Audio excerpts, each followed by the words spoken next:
Imagine this. You're cruising through an interview. You're calm, confident. You're connecting with the recruiter, and then it happens. They ask, what are your salary expectations?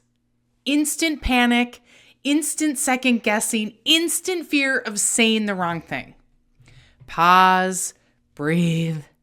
This moment is not the monster it feels like. This moment is a doorway, and you're about to learn how to walk through it with clarity, confidence, and calm. Because once you know how to handle this question, salary conversations stop being scary and start becoming opportunities.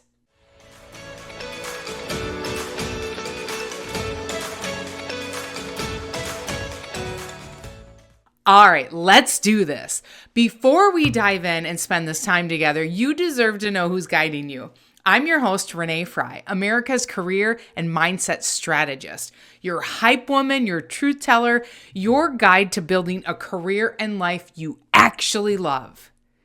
Each week, I pull back the curtain on what really drives career growth and fulfillment, the mindset shifts, the strategies, and the honest conversations you need to rise.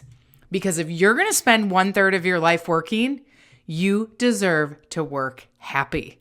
So let's get intentional, let's get inspired, and let's grow together. Now let's talk salary, and let's start with why this question even exists.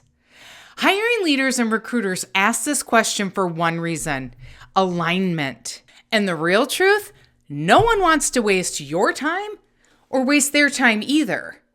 They want to know whether your expectations fall inside their budget, not to lowball you, but to make sure you won't accept a role and then feel underpaid 3 months later. They also need to know that your number fits within their internal structures, what they've budgeted for the role, their internal pay bands, and internal equity. And here's something most candidates never think about. Salary tells a story. It gives hiring leaders insight to the level you're operating at, the complexity of work that you've handled, the scope of responsibility you've carried, and whether your experience matches what they need. Your salary history doesn't define you, but it does help them understand the context of your career. And that's why this question matters. And just as importantly, they want to see whether you understand your value. Your answer gives them insight into your confidence, your preparation, and your self-awareness. People who know their worth tend to lead with clarity and trust, qualities that every company loves. And here's the truth. They expect you to negotiate. Negotiation is normal.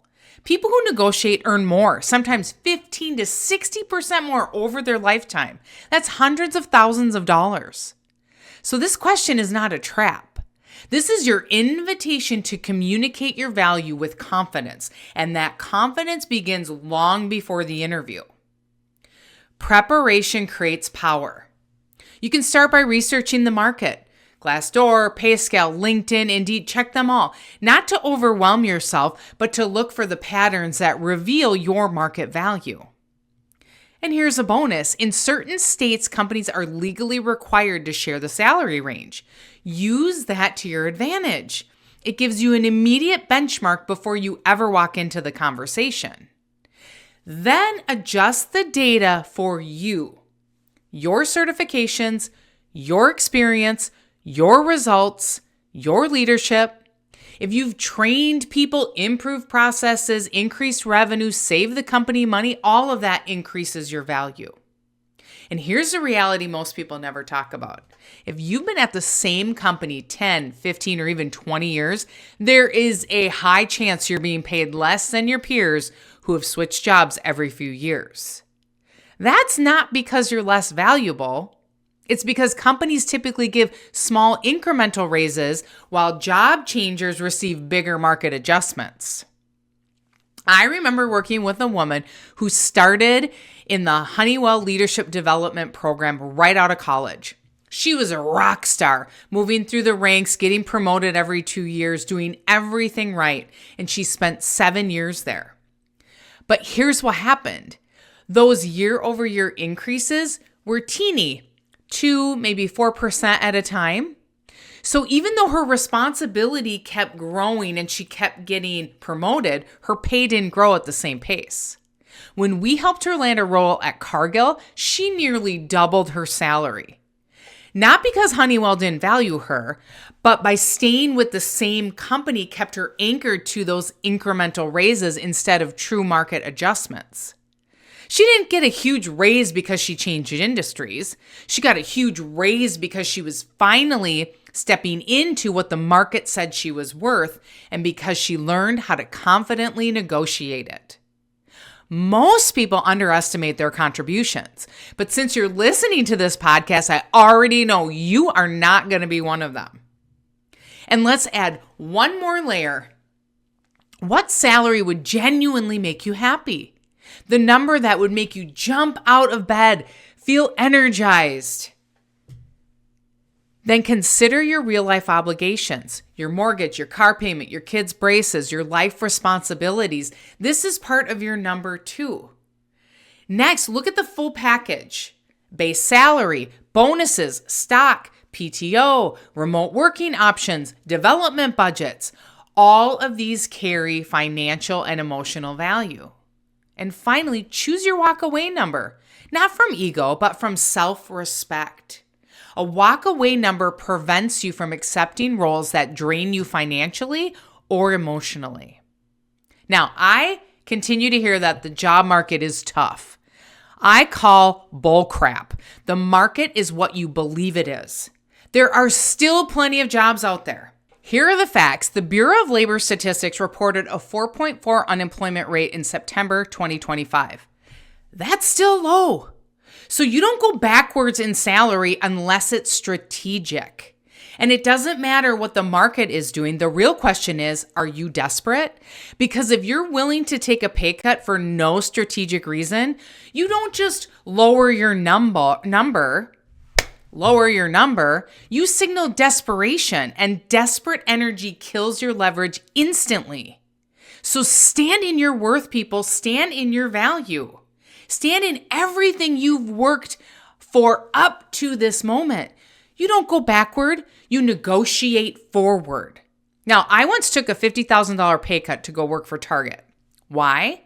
To gain the corporate recruiting experience that allowed me to build Talent Queue. Recruiting firms are a dime a dozen, and I needed something that would set me apart. That decision wasn't fear, it was strategy. But taking less out of panic, out of desperation, never. You should get a minimum 10% salary increase when you switch companies. Minimum. And yes, you can absolutely earn more. I have clients getting 60 to 80,000 increases in this very market that some people say is so tough. It's not about the market. It's about your strategy and your mindset and the belief in what you're worth. Because at the end of the day, it's all about what you believe is possible and how you ask. And that's exactly where preparation comes in. Preparation grounds you, and grounded candidates negotiate better every single time. Now let's talk about what most people do in salary conversations. And let me be blunt, I don't like any of it. Most people dance around the question, they tiptoe, they deflect, they try to get the employer to share their range first, they dress up their answer with 12 disclaimers. No, absolutely not. You're a grown adult with years of experience, so you know what you want to make. So own it. You know how much money is getting deposited into your bank account twice a month. Duh. You're not confused. You're not guessing. Let's not play dumb. If you know what you're earning, you know what you want to earn. Say the number. Stop dancing around it. Own it. Hiring leaders don't respect hesitation. They respect clarity. They respect someone who knows their worth and can say it out loud without melting into a puddle of, it depends. So instead of the cute strategies you'll find all over the internet, the deflecting, the dodging, ask their range first, all the advice about how to avoid answering the question, here's the truth. The strongest candidates don't hide from the salary question. They answer it with confidence. And your salary expectations should not be a mystery. They should be a reflection of your value. And listen, you don't need tricks, hacks, or avoidance tactics to answer this question. You just need clarity.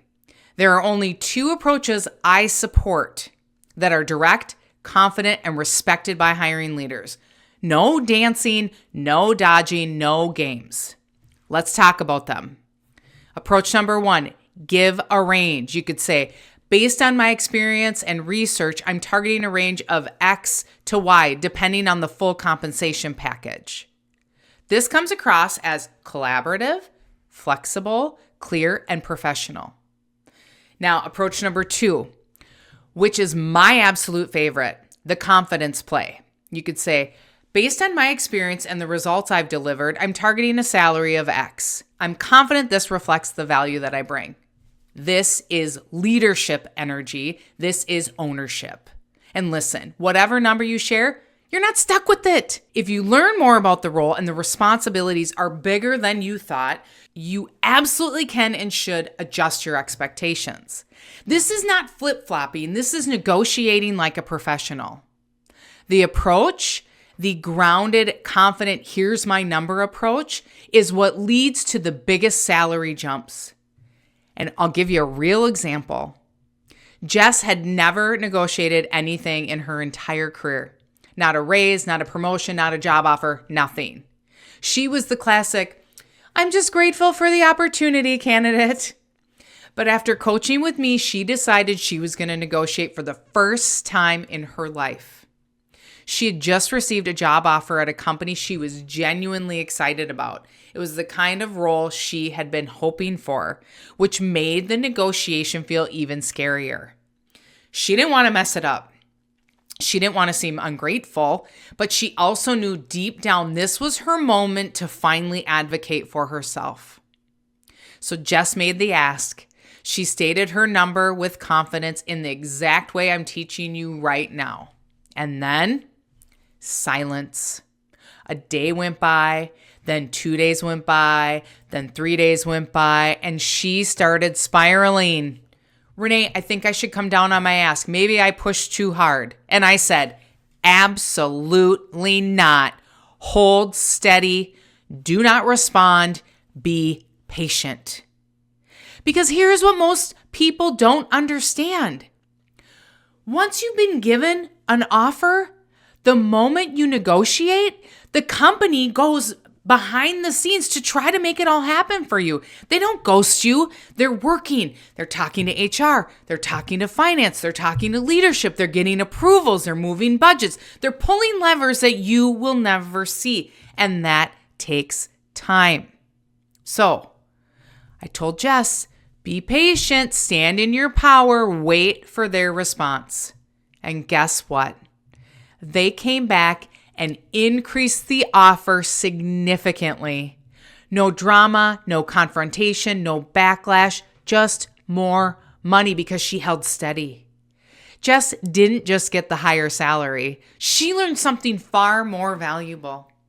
When you negotiate, silence doesn't mean you blew it. Silence means we're working on it. And that is the mindset shift that changes careers. Now, let's talk about the 5 mistakes that cost people money. Now that we've simpled down this entire process to confidence and clarity, let's clear up the biggest mistakes I still see people make. Mistake number 1, playing small. If you shrink when you talk about money, you lose both confidence and cash. Mistake number 2, apologizing for your number. Your salary expectation is not a confession. It's information. State it with certainty and not guilt. You got other mindset stuff to work on there. Number 3, undervaluing your experience. You bring years of results, growth, and problem solving. Don't paint yourself like a beginner. Number 4, price discounting. Dropping your number out of fear is not negotiating. It's abandoning your worth. Mistake number 5, accepting before negotiating. Once you say yes, even verbally, that closes the door. Your leverage disappears. These mistakes cost people thousands, but not you, not anymore, because now you know the truth.